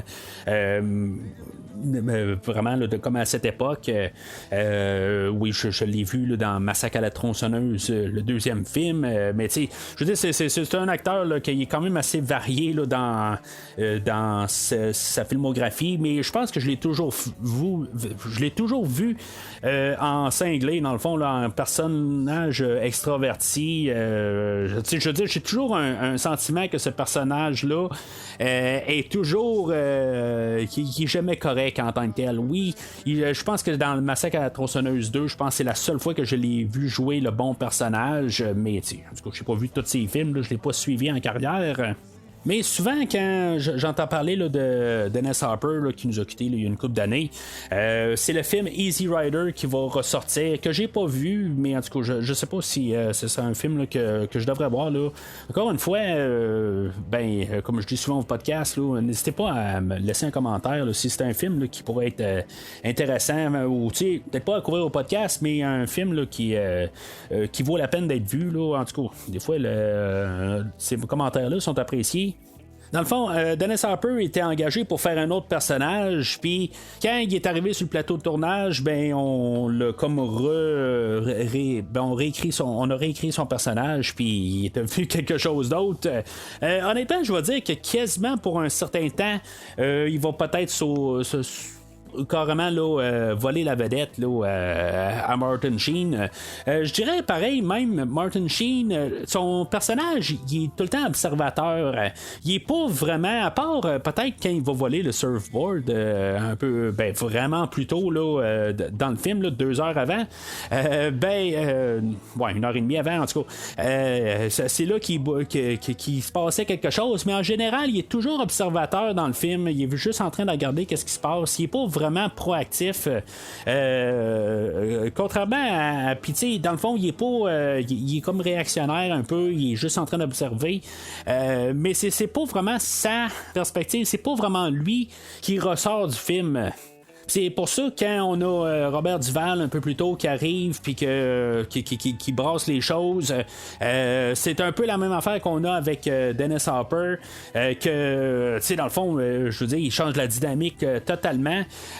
Puis ça a l'air qu'avec Marlon Brando là, ça marchait pas tout à fait. Puis tu sais, je peux comprendre pourquoi. Probablement que aussi Monsieur Brando est un acteur. À l'époque 2 fois oscarisé, puis qu'il y a un autre acteur qui arrive puis qu'il a été nominé quelques années avant, puis tu sais je sais que Brando est quand même un acteur qui était dur à travailler avec, tu sais en tant que tel, les premières rencontres qu'ils ont fait avec Coppola pour le film, parce qu'il avait travaillé avec lui là, sur le premier film du Parrain, que c'est un acteur qui était très difficile à travailler avec là. Je n'avais parlé aussi avec Christophe Lassens là, quand il m'avait rejoint là, pour Superman 78, que même ces scènes, je pense qu'il y avait il était écrit là, puis il lisait carrément là, les cartes là, avec son texte pendant le tournage. Fait que c'est un acteur que en bout de ligne là, il était là pour ces 3 semaines, puis dans le fond il était quasiment en train d'étirer les choses pour que dans le fond il continue son contrat mais qu'il soit payé pour le surtemps. Je veux dire en tant que tel là, on voit même que le réalisateur là, dans son commentaire audio il prend ça tout avec des pincettes un peu pour faire attention à ce qu'il dit. Je pense que M. Brando était décédé là, à l'époque de l'enregistrement du commentaire, mais quand même il veut rester respectueux envers lui. Mais c'est ça, à quelque part M. Brando arrive puis il dit qu'il va avoir perdu du poids avant d'arriver pour filmer. Puis finalement il arrive puis il a gagné encore plus de poids. Puis là le réalisateur ne sait pas exactement comment finir son film. Selon ce que je pense Amelius avait écrit, ça devait être une grosse scène épique de l'armée de Kurtz et de nos soldats qui devaient se battre à la toute fin. Mais c'est ça, à quelque part, on a probablement aussi que M. Coppola aussi, avec le portefeuille, que là, il est en train là, de mettre son argent là, il est en train de courir à sec là-dedans, qu'il est en train là, de mettre sa maison en gage. Il est en train de prendre ses profits qu'il a fait sur le Parrain 2. Dans le fond, là, il commençait là, à avoir peut-être là, à miser très gros là, sur l'avenir là, sur son avenir tout simplement là, que dans le fond, si ça floppait, il pouvait tout perdre. Fait que peut-être aussi qu'il s'est dit on va essayer d'atténuer là, pour la fin, puis que ça soit juste des acteurs, puis que on va pas y aller dans le côté grandiose, que je pense que c'est une bonne affaire à quelque part. On n'a pas besoin de partir. On a vu tellement des grosses destructions, on a vu des grosses scènes, fait que on peut partir là, dans 2 opposés différentes. On peut arriver puis mettre tout encore plus d'explosions. On peut devenir Rambo 3 ou Rambo 4 à la toute fin, ou on peut y aller vraiment simpliste. Puis je pense qu'on a vraiment choisi là, la meilleure affaire là, pour terminer là, la finale du film, où ce qu'on rencontre là, le personnage de Kurtz. Ça devient beaucoup stylisé, parce que dans le fond on le voit quasiment jamais en bout de ligne. On le voit tout le temps là, par petites sections. Des fois on voit ses yeux, des fois on voit juste sa bouche, on voit juste son front. On le garde tout le temps dans l'ombre. En tout cas, je veux dire, il a été payé 3 millions, je crois, là, pour apparaître là, dans ces scènes-là. En bout de ligne, il va rester assis tout le long. Puis même dans les 3 semaines que Brando était engagé pour filmer, honnêtement, je comprends même pas comment que ça a pris 3 semaines pour tout filmer ça en bout de ligne, là, en se disant les vraies choses. Je pense qu'il y a juste une scène qui n'est pas là, dans son temple, que finalement il est maquillé là, tout en camouflage, pour finalement là, laisser là, la tête à chef sur les jambes là, de Willard. Je pense que c'est la seule scène où qui n'est pas dans son temple. Puis je pense que la première semaine qu'il a filmé, il n'y avait pas les cheveux coupés. Il faisait, dans le fond, on s'en allait dans une direction, mais éventuellement, M. Brando, il s'est levé un peu, puis il a décidé de faire quelque chose. Il a décidé de lire le livre là, de Hearts of Darkness, pour un peu comprendre un peu comment que le personnage était à la toute fin du livre. Puis il a décidé d'embarquer, puis il a décidé de couper ses cheveux. Le réalisateur était tout content. À quelque part, je pense qu'il voulait pas froisser M. Brando, parce que M. Brando était un petit peu là, très très difficile à travailler avec déjà là. Fait que je pense qu'il voulait pas être sûr qu'au moins qu'il se sauve pas là, du plateau de tournage. Fait que là, il y avait comme 2 semaines à filmer le restant. Il y a des scènes là-dedans, comme quand on voit Kurtz dans l'entrée là, du temple. C'est pas lui qui est là, c'est quelqu'un d'autre qui est à cet endroit-là. À quelque part, ça c'est à quelque part parce qu'il est un petit peu gêné là, du surpoids qu'il a pris là, depuis la dernière fois qu'il l'a vu. Mais honnêtement, là, toute la rencontre, là, ça change la dynamique du film, mais je trouve que ça valait l'attente.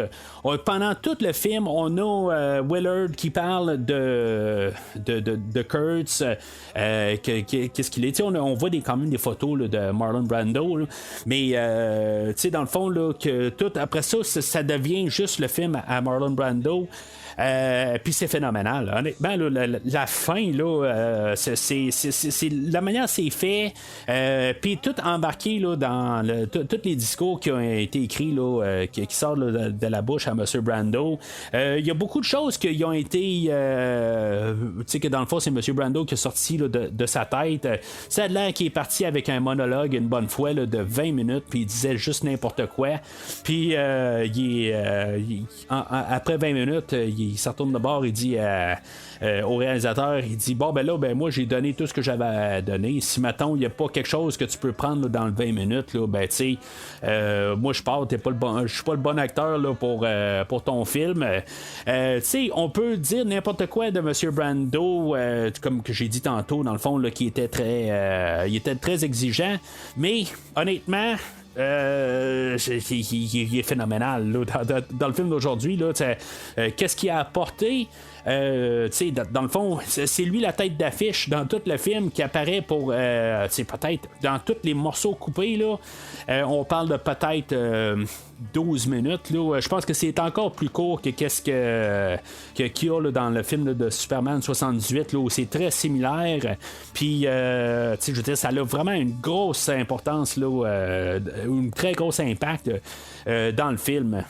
Je pense qu'on avait demandé à Gene Hackman avant là, qu'on aille Marlon Brando là, pour faire le rôle de Kurtz.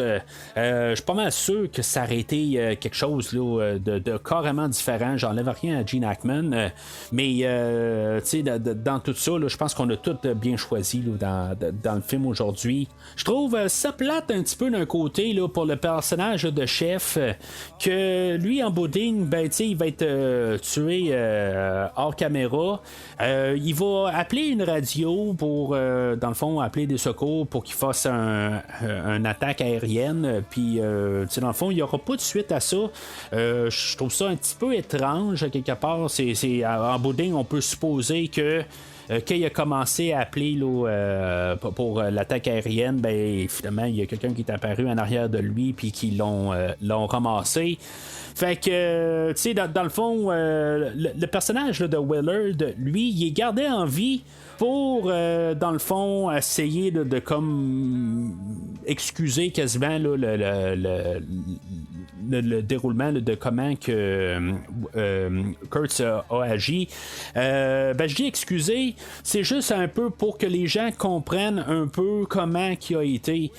Puis, tu sais, dans le fond, qu'il puisse arriver aussi, puis aller parler là, à la famille, à Kurtz, puis que dans le fond, il sait bien que l'armée américaine va tout déformer cette histoire-là, que justement, il peut aller voir sa famille, puis dire comment que c'est dans sa tête à lui, comment que tout le déroulement ça se passe dans le fond là, sur un chantier de guerre. Mais bien sûr, c'est ça. Il a perdu la tête, il est complètement déconnecté. Puis c'est ça, à quelque part. En tout cas, fait que là, en bout de ligne, là, il reste juste Lance qui est encore vivant, mais que lui, il a il y a comme toute une tribu qui est embarquée là, il y a comme un culte là, rendu là, puis eux autres ils vont faire une cérémonie là, ils vont juste comme abattre c'est un genre là, de taureau.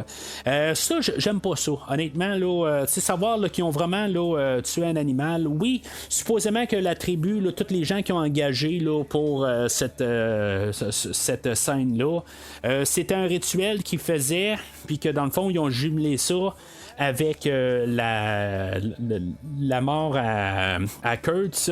Mais honnêtement, j'aurais aimé ça qu'on coupe, là, savoir là, voir un animal là, se faire tuer facilement de même. Ils ont bien beau le manger après ou faire n'importe quoi. Honnêtement, ça me dégoûte un petit peu. J'aime pas vraiment ça. Il y a comme une image là, avec comme la lame là, qui est comme rentrée dans le cou, puis on voit bien la chair, tout ça. Je veux dire, j'ai pas besoin de ça. Je veux dire, j'ai choisi de ne pas être bouché dans ma vie. Il y a des raisons en tant que tel. Je suis pas végétarien, mais je veux dire, c'est le genre d'affaire que ça m'intéresse pas vraiment à voir. Il y a des petites séquences qu'on aurait pu couper. On peut mettre l'animal à terre, mais on n'a pas besoin de montrer là, qu'il s'est fait sectionner carrément là, au bas du cou. Là. Je trouve que c'était un petit peu trop là, juste cette séquence-là. Puis quelque part, on peut juste montrer le monde en train là, d'attaquer, d'abattre l'animal. Puis on n'a pas besoin de voir l'animal en tant que tel. On a laissé ça parce que là, d'un côté, le film a été filmé en dehors du territoire américain. Fait que il pouvait laisser ça. Puis en tout cas, c'est en tout cas, je tripe vraiment pas là, sur cette partie-là là, de la fin. Je vois, c'est parce que en juxtaposition là-dessus, on a la mort de Kurtz. Puis il n'y a pas de combat là. Je veux dire, à quelque part, Kurtz, lui, en bout de ligne, il sait qu'il peut pas vraiment résister. Peut-être qu'il est trop en surpoids ou quelque chose de même. Là, je dis ça en toute légèreté, là, puis sans méchanceté. Mais c'est ça, à quelque part, il n'est pas d'attaque. Bien, quelque part, il y aurait peut-être pu au moins faire quelque chose, supposément qu'il est tout décoré, tout ça, il est capable de se défendre. Mais, puis au pire, avoir un cascadeur ou avoir quelqu'un là, qui le double, comme quand on le voyait là, dans la porte, que ces personnes-là se battent contre Willard là, pour quelques secondes, au moins, voir qu'il s'est un peu défendu. Mais c'est ça, à quelque part, il y a le personnage de Hopper qui nous dit un peu que lui, il suspecte que dans le fond, Kurt, s'il veut en finir, il est tanné de tout ça. Il y a un petit certain côté lucide un peu dans sa tête qui est quand même capable de comprendre qu'il est allé trop loin. Mais c'est ça, tu sais, c'est tout dans la performance de Brando, dans le fond, là, qu'on comprend tout un peu le personnage, même s'il est allé trop loin. Puis ça revient un peu au personnage de Willard, qu'il est allé à la guerre au tout début, là, en bout de ligne, que de revenir de ça, c'est comme un peu impossible, qu'en bout de ligne, lui, il est en train là, de se saouler à mort, ben l'autre, il est juste pas capable de peut-être revenir puis se saouler à mort. C'est un peu ça aussi. Il y a quand même un peu un parallèle avec les deux personnages. Il y en a un qui est capable là, de en guillemets l'accepter. Puis l'autre, il l'accepte, mais en partant là, carrément là, dans une direction, là, en perdant la tête carrément ou en bloquant ses émotions. Puis je veux dire, c'est une autre manière de le faire objectivement en regardant ça là, vraiment là, du côté objectif. C'est une autre manière de regarder ça.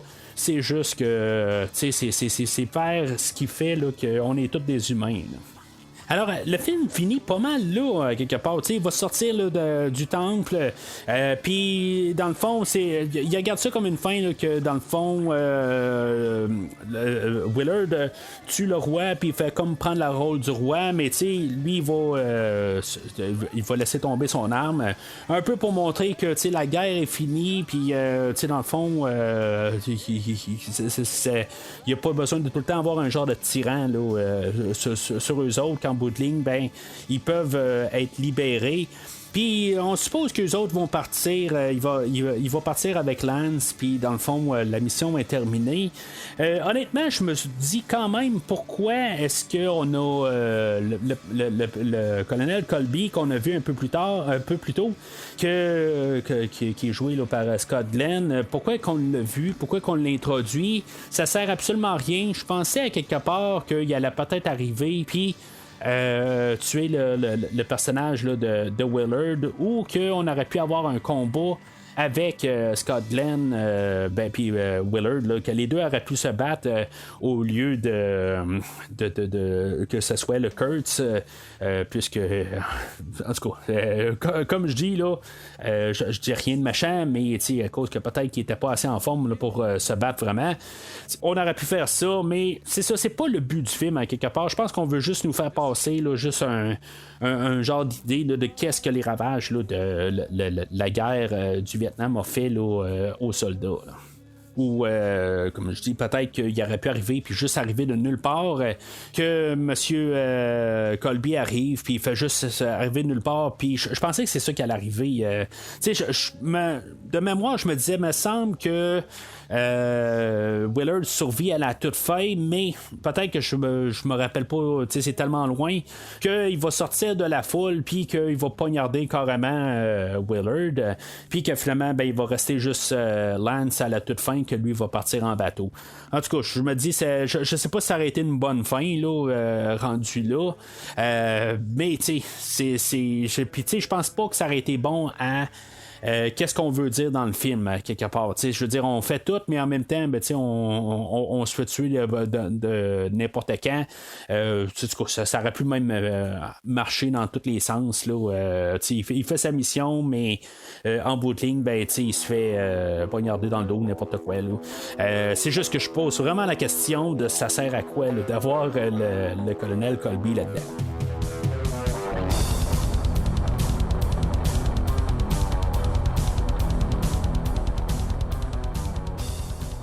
Alors, en conclusion, c'est un film qui est très solide. Je veux dire, il y a quelques scènes qui auraient pu être coupées, là, surtout, comme je dis, là, quand il arrête au pont là, de Do Long, là, cette scène-là n'a pas vraiment de rapport. En plus, il fait noir, on a un peu de misère à comprendre ce qui se passe là-dedans.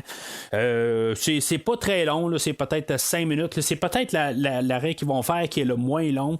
Puis ça donne pas grand chose. Quand il arrête aussi là, pour les filles de Playboy, ça sert pas à grand chose non plus, mais c'est ça, ça rajoute tout au trip du film.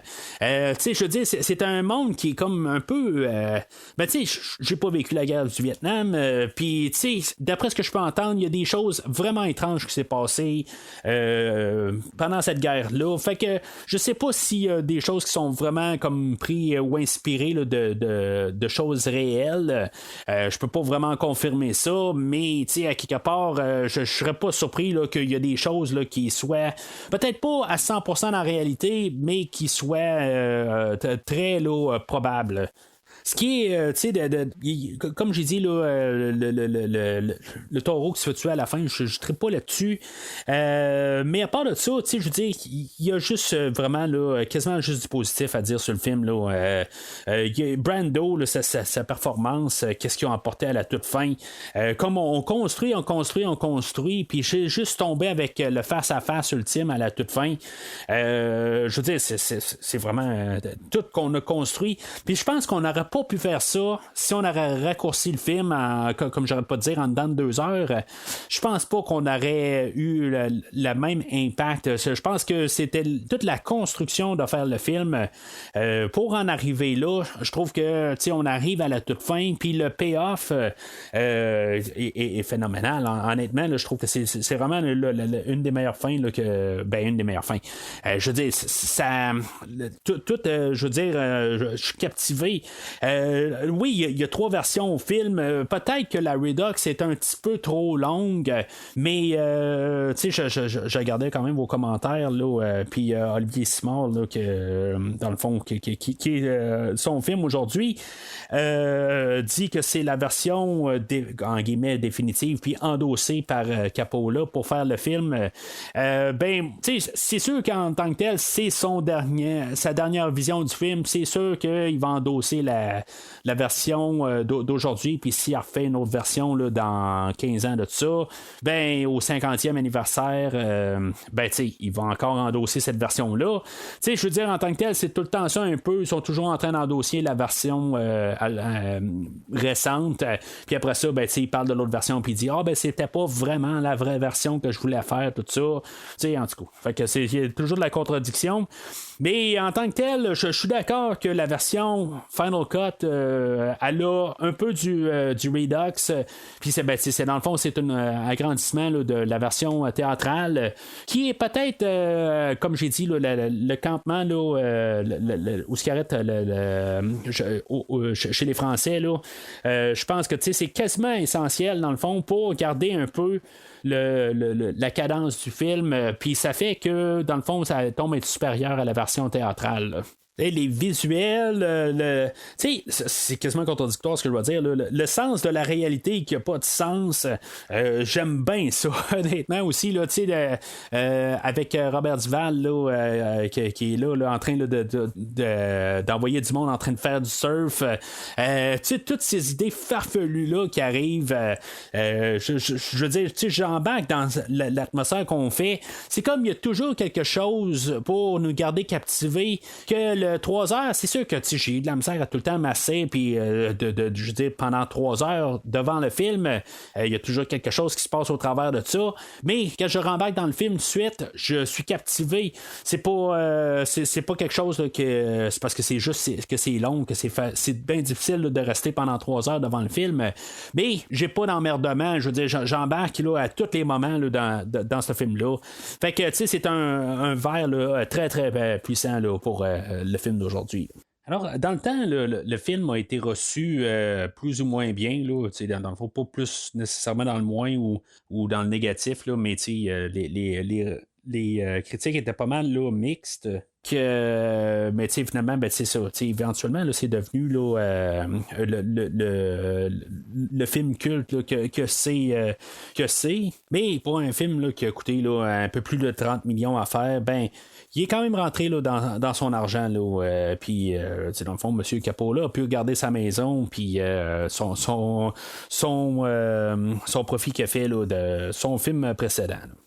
Fait que c'est pas mal tout pour aujourd'hui. La semaine prochaine, on va parler là, du film Apocalypto, réalisé par Mel Gibson, qui est un film là, des débuts là, des années 2000, que d'après ce que je peux comprendre, il n'y a pas de version française, pas de version anglaise, mais qui a été entièrement filmé là, en maillant. En tout cas, ça va être quand même assez spécial à faire, de parler de ça.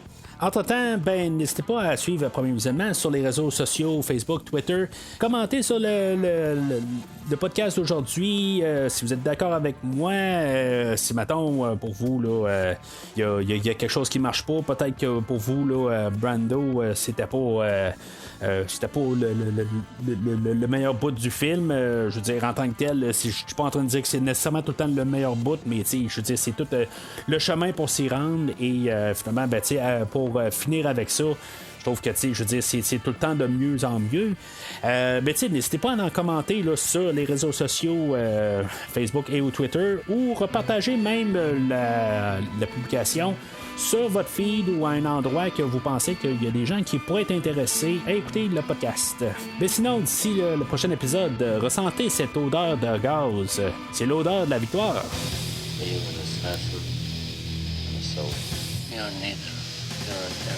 Merci d'avoir écouté cet épisode de Premier Visionnement. J'espère que vous vous êtes bien amusés. Je vous donne rendez-vous la semaine prochaine pour la couverture d'un autre film. Si vous voulez entre-temps regarder le catalogue complet du podcast et télécharger des épisodes passés, rendez-vous sur premiervisionnement.com. Vous pouvez aussi suivre le podcast sur plusieurs plateformes, dont Apple Podcast, Spotify, Podbean, Google Podcast, Amazon Music et YouTube. N'hésitez pas à donner une critique de 5 étoiles sur la plateforme de votre choix. Vous pouvez également suivre Premier Visionnement sur Facebook et Twitter pour rester informé de nouveaux épisodes.